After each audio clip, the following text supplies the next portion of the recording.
अस्सलाम वालेकुम। आप देख रहे हैं डॉक्टर फ्री लाइफ। पूरी दुनिया में 197 मुल्कों में कोरोना वायरस फैल चुका है और इस वायरस की अभी तक कोई भी तशख़ीस नहीं कर सकता 15 दिन के पहले। 15 दिन ये हमारी बॉडी में रहता है और हमें पता भी नहीं चलता और हमारे फेफड़े इससे आहिस्ता आहिस्ता ख़त्म होने शुरू हो जाते हैं। और भी काफ़ी सारे नुकसान हैं, गले का बंद हो जाना, सांस का रुक जाना, कमज़ोरी बहुत ज़्यादा हो जाना, बुखार का ज़्यादा हो जाना और नज़ला, खांसी। तो इस तरह के काफ़ी सारे सिम्टम्स हैं और इन सिम्टम्स के बारे में आपने पहले भी काफ़ी सारी वीडियोज़ में सुना होगा, समझा होगा और कोशिश की होगी इससे बचने की। आज इस वीडियो में एक मज़ीद तरीके के बारे में मैं आपको बताऊंगा जिससे हम इससे थोड़ा सा ज़्यादा एहतियात कर सकते हैं। वायरस एक ऐसी चीज़ है जिससे हम सिर्फ एहतियात कर सकते हैं, हम इसकी मेडिकेशन नहीं कर सकते। अभी तक इसकी कोई वैक्सीनेशन नहीं बनाई गई। तो पूरी दुनिया के जो भी डॉक्टर्स हैं, रिसर्चर हैं, उन सब ने एक मुतफ़िक़ा उनका एक फ़ैसला हम कह सकते हैं कि अभी तक वो यही कहते हैं कि हम सिर्फ इसका जो ट्रीटमेंट है वो एक तरह ही कर सकते हैं, अपनी बॉडी को इतना ताकतवर बना लें कि किसी वायरस से वो खुद ही लड़ सके। क्योंकि हम ऊपर से कोई दवाई नहीं दे सकते, कोई हम ऊपर से इसका इंतज़ाम नहीं कर सकते। अगर वायरस हमारी बॉडी के अंदर चला गया है तो हमारी बॉडी में जो डिफेंस सेल हैं वो खुद ही अपने आप को प्रोटेक्ट करें और हमारी बॉडी में इतना इम्यूनिटी सिस्टम स्ट्रॉन्ग हो जाए कि हम अपनी बॉडी में खुद ही इस वायरस को मारने में कामयाब हो सकें। तो मैंने पिछली एक वीडियो में बताया था कि आप कौन सी चीज़ें खा के और कौन सी चीज़ें छोड़ के अपने इम्यूनिटी सिस्टम को ठीक कर सकते हैं, अपने माहौल को किस तरह से तब्दील करके अपने इम्यूनिटी सिस्टम को बेहतर बना सकते हैं। उस सब के अलावा मैंने पहले एक वीडियो में बताया था कि मैं आपको सेक्सुअल कॉन्टैक्शन के बारे में बताऊँगा कि इम्यूनिटी पे इसके क्या असर हो सकते हैं। सेक्सुअल कॉन्टैक्शन एक ऐसी चीज़ है जो मर्द औरत में दोनों पे बहुत ज़्यादा असरअंदाज होते हैं और ये चीज़ ऐसी है कि जिसके बारे में ज़्यादातर डॉक्टर्स बात करना पसंद नहीं करते।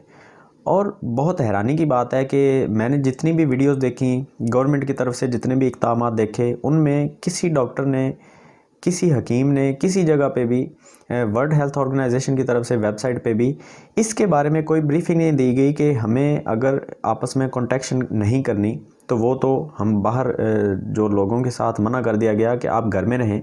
और घर में सोशल डिस्टेंस के बारे में भी नहीं बताया गया।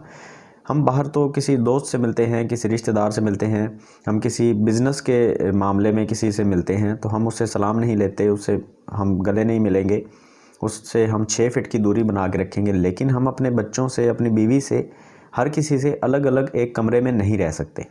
ये नामुमकिन है कि हर कोई एक ही घर में इतने कमरे बना के बैठा हो कि हर बंदा अलग कमरे में रहे और अलग बेड पे सो जाए, अपने बच्चों से 6 फीट की दूरी बना के रखे। तो ये तकरीबन पाकिस्तान की 75% आबादी के लिए नामुमकिन है। बाकी 25% आबादी शायद इतनी अमीर है कि वो अपने अलग अलग कमरे बना के अलग अलग कमरों में अलग अलग बेड पे सो सकते हैं, क्वारंटाइन अपने आप को खुद कर सकते हैं।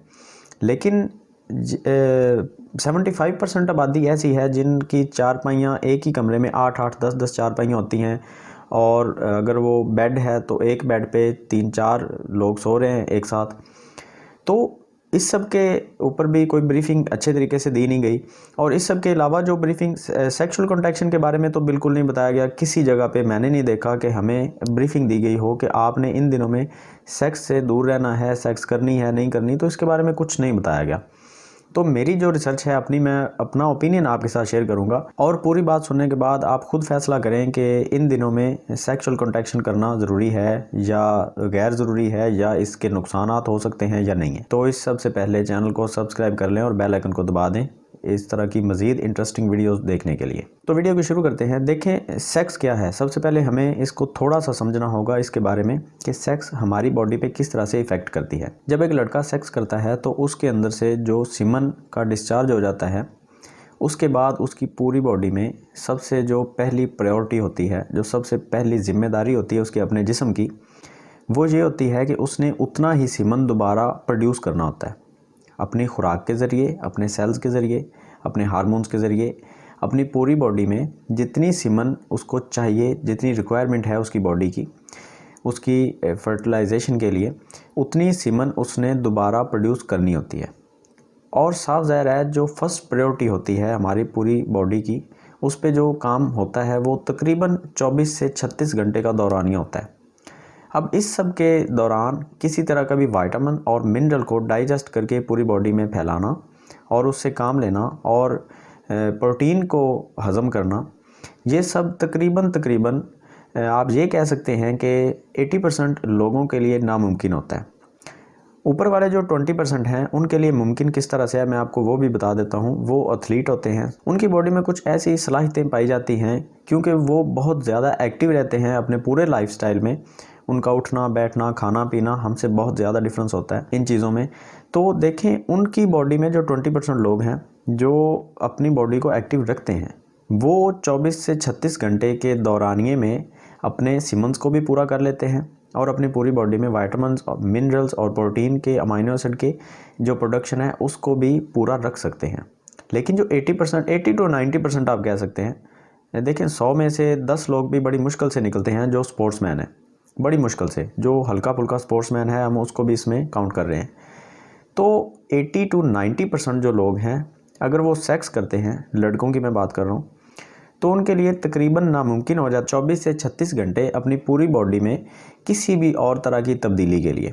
जैसा कि हम अगर बात करें हमारी बॉडी में जो कैल्शियम हमें डाइजेस्ट होता है, उसके बाद हम कैल्शियम से काम लेते हैं। हमारे दांतों को, नाखून को, हड्डियों को, हमारी स्किन को, हमारे बालों को, हर चीज़ को कैल्शियम की, आयरन की ज़रूरत होती है। तो ये सब चीज़ें रुक जाती हैं। 24 से 36 घंटे का जो दौरानिया है वो सिर्फ काम होगा हमारी बॉडी में सिर्फ सीमन बनाने के लिए। अब ये जो सीमन बनेगी, इस बनने के दौरान अगर हमने दोबारा फिर से किसी तरह की भी सेक्सुअल एक्टिविटी की, मतलब दोबारा सेक्स कर ली, तो फिर से वो दौरानिया डबल हो जाएगा। मतलब मैं आपको आसान लफ्ज़ों में समझा देता हूँ। आज एक लड़के ने सेक्स की तो उसकी बॉडी में आज से लेके अगले 2 दिन तक सीमन बनता रहेगा और किसी भी तरह का इम्यूनिटी सिस्टम पे या कोई भी काम नहीं होगा। अब इन 2 दिनों के ख़त्म होने से पहले उसने दोबारा फिर से सेक्स कर ली तो ये 2 दिन कन्वर्ट हो जाएंगे 4 दिन में। 4 दिन उसकी बॉडी में किसी तरह का भी काम नहीं होगा। इसीलिए कहा जाता है कि ज़्यादा सेक्स करने से हमें कमज़ोरी हो जाती है और ये कमज़ोरी हमारी पूरी बॉडी पे असरअंदाज होती है। हमारे हर चीज़ की ग्रोथ में, हमारे बालों की ग्रोथ, हमारे नाखून की ग्रोथ, हमारी स्किन की ग्लोइंग, फेयरनेस, हमारी पूरी बॉडी में जितनी भी ग्रोथ होती है, जितनी भी डेवलपमेंट होनी होती है, उसमें ये काफ़ी ज़्यादा असरअंदाज हो जाती हैं। और ये जो 2 से 4 दिन हैं, 4 से 8 दिन हो जाते हैं, ये मल्टीप्लाई होते जाएंगे अगर हम दोबारा बार बार सेक्स करते जाएंगे।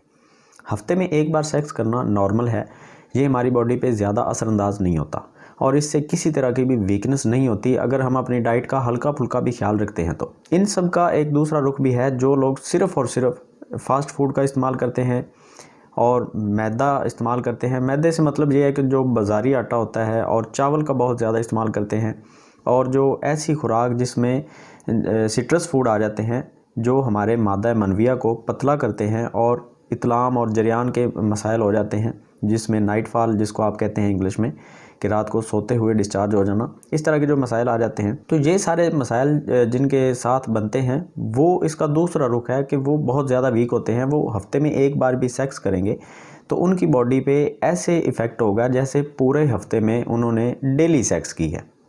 तो ये एक बहुत बुरी बात है कि आप अपनी डाइट का ख्याल नहीं रखते। अब मैं बात कर रहा हूँ उन लोगों की जो हल्का फुल्का ख्याल रखते हैं और कभी कभार फास्ट फूड खाते हैं, कभी कभार सिट्रस फूड का बहुत ज़्यादा इस्तेमाल कर लेते हैं और अपनी बॉडी को थोड़ा सा वो चाहते हैं कि वो अच्छे तरीके से मेंटेन रहे।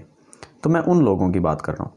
अब ये हफ्ते में एक बार सेक्स करेंगे तो कोई प्रॉब्लम नहीं है, लेकिन कुछ लोगों की आदत होती है एक रात में 2 से 3 बार सेक्स करनी, और इसके बारे में मैंने पहले एक वीडियो बनाई थी। अगर आपने नहीं देखी तो लिंक डिस्क्रिप्शन में आपको मिल जाएगा या चैनल पे आप जाके देख लें। पूरी डिटेल के साथ मैंने बताया था कि 2 से 3 बार सेक्स करने वाले जो लोग हैं उनकी सेहत पे किस तरह से सेक्स का असर होता है। तो अब खुद आप फैसला करें कि हफ्ते में एक दफ़ा जो लोग सेक्स करते हैं उनकी बॉडी पे किस तरह से असर होगा, और जो हर हफ्ते में तकरीबन 3 से 4 दफ़ा या 5 दफ़ा सेक्स करते हैं उनकी बॉडी पे क्या असर होगा और उनकी इम्यूनिटी पे क्या असर होगा। हमारा जो टॉपिक था शुरू से वो ये था कि अगर हमारी इम्यूनिटी लो होती है तो हम इस वायरस से बिल्कुल नहीं लड़ पाएंगे, क्योंकि ये वायरस हवा के ज़रिए भी फैल रहा है और हमारे एक दूसरे से मेल जोल से भी ये वायरस फैल रहा है। तो काफ़ी ज़्यादा इसके फैलने के चांसेस तो हैं, लेकिन हमारी इम्यूनिटी अगर स्ट्रॉन्ग होगी तो हम इससे बच भी सकते हैं। हो सकता है वायरस हमारे किसी करीबी को हो और हमारी इम्यूनिटी के स्ट्रॉन्ग होने की वजह से हम इससे बच जाएं, लेकिन ख्याल रखें कि अगर आपके किसी करीबी को, आपके मोहल्ले में किसी को, आपके घर के करीब किसी को वायरस है तो आपकी इम्यूनिटी अगर लो है तो बचने के चांसेस 10% रह जाते हैं। तो बेहतर है कि जो इस्लामी तरीका हमें बताया गया था कि हमें जुमेरात की एक रात दी गई है सेक्स करने के लिए, जुमे का सारा दिन दिया गया था रेस्ट करने के लिए। वो इसीलिए था कि हम अच्छी तरह से अपनी बॉडी को रिकवर कर सकें और रेस्ट दे सकें सेक्स करने से अगले दिन। अब ये तरीका अक्सर लोगों को समझ नहीं आता। वो कहते हैं कि भाई इस्लाम में इजाज़त है सेक्स करने की। भाई देखें, निकाह के बाद औरत आप पे हलाल है, वो इजाज़त है, लेकिन जो एक मुस्तहब अमल है जो हमारे नबी पाक सल्लल्लाहु अलैहि वसल्लम को पसंद था, वो भी कुछ है या नहीं है, तो उसके ऊपर भी हमें ख्याल करना लाजम है। हमें पता होना चाहिए कि हमारी शरीयत में कौन सी चीज़ें हैं जो पसंद की गई थी। जैसा कि रोटी खाने की इजाज़त है, रोटी हलाल है, लेकिन रोटी कितनी खानी है और कब खानी है इसका टाइम बताया गया है। हमारी शरीयत में कौन सी चीज़ें पसंद की गई हैं हमारे नबी पाक सल्लल्लाहु अलैहि वसल्लम की तरफ से, उसके ऊपर भी एक अलग से तालीम दी गई है। अब हम ये कहते हैं कि सेक्स करने की इजाज़त है, तो उसका मतलब ये हरगिज़ नहीं है कि आप डेली 2 से 3 दफ़ा 4 दफ़ा आप सेक्स करें। ये कहीं भी नहीं मिलेगा आपको, ना कुरान पाक की तालीम में मिलेगा, ना हदीस की तालीम में मिलेगा, ना आपको कोई आलिम दीन, ना कोई डॉक्टर, ना कोई हकीम, कोई ये नहीं बताएगा कि आप डेली 4-5 दफ़ा सेक्स कर लें।